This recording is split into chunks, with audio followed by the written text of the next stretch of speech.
Buenos días, niños, niñas. Inicio esta grabación para compartirles una presentación que les va a orientar la actividad de la segunda semana. Recuerden que la actividad de la segunda semana eh, tiene una actividad de biología y una de química, para que por favor revisen muy bien tanto el cronograma como la guía que se les envió. Antes de iniciar, unas apreciaciones generales sobre la actividad uno que la mayoría me pudo enviar. Hay actividades muy buenas, excelentes, y hay otras que quedaron como cortas. ¿Por qué? Porque no están leyendo la guía. Me enviaron como por ejemplo la gestación de un humano, de un sapo, y el tema era muy concreto, el origen de la vida en el planeta Tierra, donde hablaban de la evolución del planeta, donde hablaban de la teoría de Oparín sobre cómo evolucionó la vida en el planeta, la teoría prebiótica. Entonces la idea era esa. Entonces, por favor, muchachos, lean muy bien las guías. Si tienen facilidad de complementar con internet, lo pueden hacer. Si no, pues pueden seguir haciendo, trabajando con las guías. Y si es posible, estos videos de apoyo les sirven como para aclarar dudas. ¿Listo? Sean muy atentos, muchachos, por favor. Bueno, en la segunda parte de biología vamos a hablar del origen de las especies. Y en la primera actividad, que es la de química que van a hacer esta semana, en estos días, las soluciones químicas. Esta actividad es para entregar el 12 de agosto, o sea, el próximo miércoles. Para repasar rápidamente cuál fue el origen de la vida en el planeta Tierra, ¿sí? Ya recordamos que a partir del Big Bang, que es la teoría más aceptada del origen del universo, se generaron galaxias y dentro de nuestra galaxia, que se llama la Vía Láctea, se formó el que conocemos el sistema solar, que son unos planetas orbitando alrededor de la estrella Sol. El planeta Tierra se originó a partir del choque de múltiples meteoritos, ¿cierto? De hecho, eh, hay colisiones, digamos, apocalípticas del planeta Tierra antes de la historia, donde casi que dos masas de igual tamaño se fusionan hasta formar lo que conocemos hoy como el planeta Tierra, cuya característica principal es tener un centro de metal líquido. Y todo eso se dio gracias a esos choques de muchos asteroides hace miles de millones de años. Luego, eh, de que se formara esta masa que orbitaba alrededor del Sol, se generó un ambiente como el que tenemos acá, un ambiente apocalíptico. No hay nada vivo ahí, absolutamente nada, solamente volcanes, lava, tormentas, fuego por todos lados. Digamos que algo muy, muy parecido a las películas que hablan del fin del mundo. En la atmósfera terrestre se tenían gases muy mortales, como el amoníaco, ¿cierto? Como el dióxido de azufre, que generaban lluvias ácidas, o sea, era un ambiente que no tenía nada de propicio para la vida. Pero, según un experimento que hizo un ruso, Alexander Oparin, esas condiciones fueron las propicias para iniciar la vida como mostramos aquí arriba. Antes de hablar de esa teoría, o repasar más bien, vamos a hablar de las tres teorías que se hablan en ciencias naturales sobre el origen de la vida. No hablamos de la teoría mitológica porque no es competencia de las ciencias naturales hablar sobre ella. La primera teoría es la panspermia, que habla que en uno de esos choques que tiene el planeta Tierra con otros meteoritos llegan bacterias de otras partes del universo al planeta Tierra, es decir, bacterias extraterrestres, y esas bacterias empiezan a evolucionar en el planeta Tierra hasta hoy en día, ¿sí? Hasta generar la vida de las especies que conocemos hoy en día. Esa es la primera teoría, la panspermia. La segunda teoría es la de la generación espontánea. Alguien en algún momento de la historia dijo, si yo cojo un pedazo de carne y lo encierro en un frasco, de ese pedazo de carne van a empezar a salir varios gusanos, o sea, se genera vida espontáneamente. Y así la planteó. Pero esta teoría ya se desechó del todo.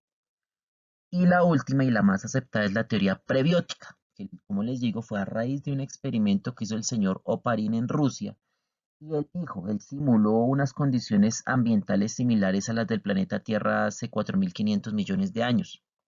Y dijo, venga, con todas estas condiciones, una chispa eléctrica en el agua logró formar los primeros aminoácidos que a su vez reaccionaron y formaron cadenas de proteínas y a su vez se juntaron y formaron la primer célula procariota. Y cuando hablamos de célula procariota ya vamos a hablar de vida, porque las bacterias están formadas por células procariotas.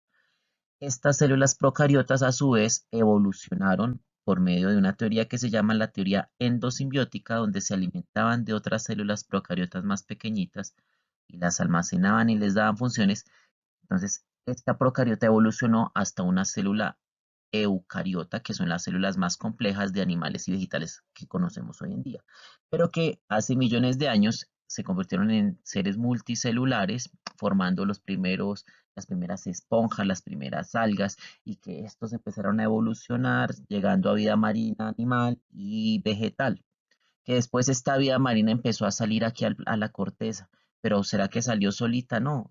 Por ejemplo, las plantas, se ven unos musgos, unas algas en el agua, pues cuando habían mareas, es decir, el mar subía y bajaba, algunas de estas algas quedaban en la corteza terrestre, donde no había nada, solo roca y mucho calor y condiciones adversas, y tuvieron que guardar esa información en su ADN para poder evolucionar y transmitían esa información a las siguientes generaciones y estas a las otras y estas a las otras hasta que se adaptaban, es decir, empezaron a generar mecanismos para poder resistir la radiación solar, para poder hacer fotosíntesis, etcétera, etcétera. O sea, en la naturaleza, organismo que no evolucione es eliminado por la naturaleza, desaparece, se extingue. Y las plantas que evolucionaron permitieron poblar el planeta Tierra de muchas plantas, generando oxígeno y a su vez generando condiciones favorables para que salieran algunas especies del agua, ¿cierto? Y pudieran evolucionar también una generación tras otra. Eso no es de un momento a otro, entendamos eso muy bien, no es de un momento a otro, es de generaciones en generaciones en generaciones. La evolución no se ve en 10 años o en 20 años, no se ve en miles de años. Ese fue el origen de la vida en el planeta Tierra y es la teoría más aceptada, la de la teoría prebiótica de Alexander Oparin. El tema concreto de esta guía es un esbozo general histórico de la evolución, cómo pasaron de ser células a ser otros organismos. Si yo tengo esta línea del tiempo que ustedes ven acá y veo que se generó el planeta, el sol, la luna, el agua, el oxígeno, y apareció una primer célula y se convirtió en bacteria, cómo esto fue evolucionando hasta conocer, hasta formarse en grandes dinosaurios y después hasta formar mamíferos y después hasta llegar al Homo sapiens sapiens, que es la especie o nuestra especie la que domina el planeta Tierra. ¿Cómo pasó eso? ¿Eso pasó de un momento a otro? No. ¿Eso pasó de la nada? No. Eso se llama adaptación. ¿Adaptación a qué? Al medio ambiente. Voy a colocarles un ejemplo de la ciencia ficción. Si hoy, en este momento, empieza a disminuir la cantidad de oxígeno en la atmósfera por alguna situación X, la especie humana tendría que empezar a adaptarse, es decir, nuestros hijos, nuestros nietos, nuestros bisnietos, nuestros tataranietos tendrían que empezar a adaptarse en su cuerpo para esa disminución del oxígeno. Y si no se adaptan, la especie humana desaparece. Es así de sencillo. ¿Está claro? Un ejemplo también de este proceso evolutivo. Después hay una teoría que dice que los dinosaurios se extinguieron del planeta Tierra porque llegó un meteorito y este meteorito acabó con muchos, los enterró, pero generó una nube de polvo que no permitió que los rayos solares llegaran al planeta Tierra, por lo tanto murió muchos árboles, muchas vegetales y los dinosaurios herbívoros no tuvieron de qué alimentarse y empezaron a morir. Y al morir los animales vegetarianos, pues los carnívoros no tenían que comer y también se extinguieron. En ese proceso de miles de años, hay una especie de, llamémoslo entre comillas, roedores, mamíferos pequeños, que permanecían escondidos en todo este proceso de que los dinosaurios evolucionaron porque eran el alimento de los dinosaurios. Pero después de que salieron, de que los dinosaurios empezaron a desaparecer, ellos salieron y empezaron a poblar el planeta Tierra y empezaron a evolucionar, a radiar, hasta que llegó un punto donde pues, llega a aparecer la especie humana. Voy a romper un mito acá, y es que no quiere decir que la especie humana, de un momento a otro, un par de simios procrearon y tuvieron como hijo un ser humano. Eso es falso, eso es falso, eso no lo dice la ciencia. Y eso quiero que lo tengan muy claro. Para que la especie humana aparezca, tienen que pasar miles de años de evolución, es decir, de ancestros, por allá, ancestros que tuvimos en común con muchos simios, orangutanes, gorilas, pero después los orangutanes se fueron evolucionando por un lado, los simios por otro, los micos tití por otros y la especie humana por otros. Nosotros de quién somos hijos? Pues de nuestros papás. ¿Y nuestros papás quiénes son? Humanos. ¿Y nuestros abuelos? Humanos. ¿Y nuestros tatarabuelos? Humanos. ¿Está claro? Nosotros no somos hijos de simios. Tenemos ancestros comunes con otras especies, sí, pero nuestra línea evolutiva es muy diferente. Quiero que eso quede muy claro. Es tan claro que si nosotros nos vamos a ver cuál es nuestro primer ancestro evolutivo, tendríamos que irnos al origen de la vida. La primera célula procariota es el ancestro evolutivo de todas las especies vivas, animales, microorganismos y plantas del planeta Tierra. Entonces, eso es bien claro. Bueno, ¿qué es lo que deben hacer ustedes en esta actividad? Es algo muy sencillo. Deben hacer una línea del tiempo con ese parrafito que aparece ahí en la lectura, donde habla de los varios investigadores en la historia del planeta, de las ciencias, que hablaron sobre la evolución, que termina con Darwin. Entonces, por ejemplo, aquí pueden decir Darwin. Entonces, Darwin en 1900, 1800 algo, y dijo lo siguiente. Pero antes de Darwin hubo otro que se llamaba Lamarck, entonces Lamarck dijo lo siguiente, y antes de Lamarck otro, hasta que aparezca el primero que aparece en la lectura, que posiblemente son los griegos, que hablaron sobre la evolución. Eso es una línea del tiempo, desde el más antiguo hasta el más reciente, listo, con una fecha y una descripción muy concreta de lo que dijo sobre el tema que es la evolución. ¿Está claro? Bueno, voy a dejar aquí, cualquier duda se comunican conmigo, yo les respondo. Sigamos con la siguiente actividad, que es la de química. Vamos a hablar de soluciones químicas. Una solución química es algo muy sencillo, es una mezcla. ¿Una mezcla entre qué? Entre una sustancia que vamos a llamar soluto y otra sustancia que vamos a llamar solvente. Eso forma una solución. Pero ¿qué caracteriza una solución? Pues que ustedes no pueden diferenciar cuál es el soluto y cuál es el solvente. Es una mezcla homogénea. El ejemplo que tenemos acá, el soluto, pues naranja. El solvente, agua, que nos da una naranja, un juguito de naranja. Eso es un claro ejemplo de solución química. Y hay muchos tipos de solución química en la naturaleza, en nuestra casa, donde sea. Por ejemplo, ¿será que el tinto es una solución química? Sí, señores. ¿Por qué? Porque después de que ustedes sacan el concho del tinto, tienen agua, porque ustedes saben que tienen agua, y tienen el extracto del café. Sí, que la da el color oscuro. Ustedes no pueden decir aquí hay agua, acá hay café. No, ustedes ahí tienen una mezcla homogénea, es decir, no se diferencia cuál es cuál.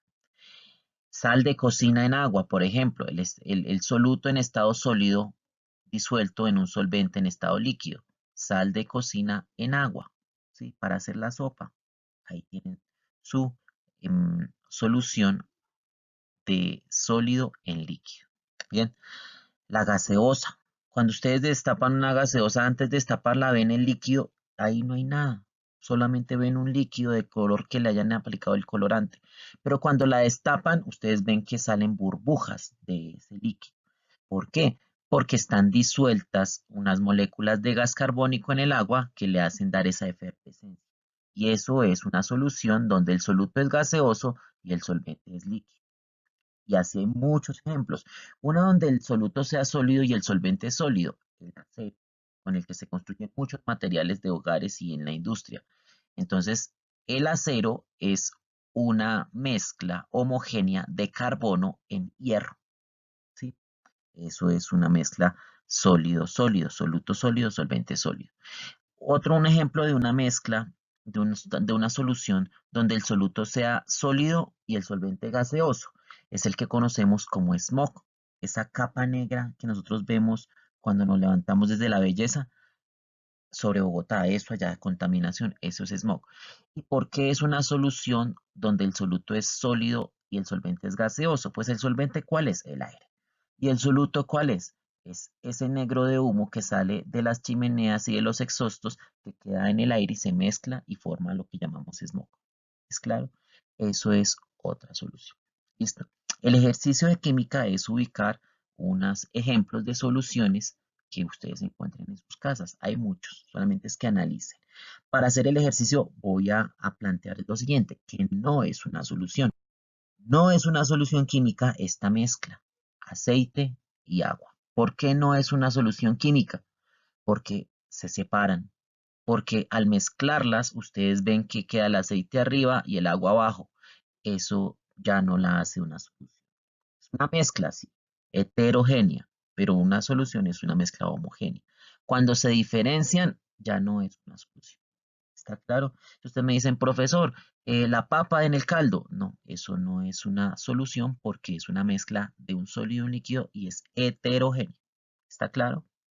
Bueno, muchachos, voy a dejar hasta ahí. Espero que esta presentación sea de utilidad.